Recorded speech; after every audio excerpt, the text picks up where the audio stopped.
beacon of hope and progress for many.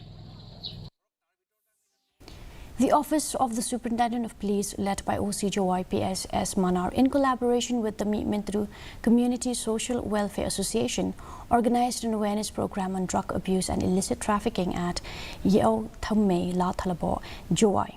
This initiative aligns with the upcoming International Day Against Drug Abuse and Illicit Trafficking, which will be observed on the 26th of this month.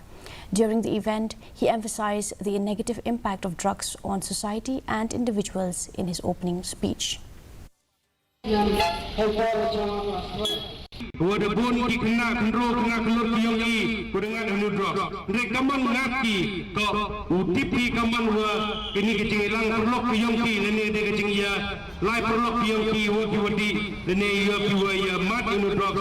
Kecing ki anu drop seman ko pensi untuk do yo brusemen untuk do yo tu nongki mereka wa selsi to bukta kaya ke imlang salang.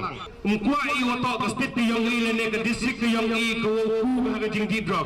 Nama deba ida de ke jingki nama ku ke kaum ku ini ke graf ku ceneng tenrem kuai uman kamte ke state yong i district yong i ton man ki jajru ne ke society ko ye wo ile percaya no drugs. Music enthusiast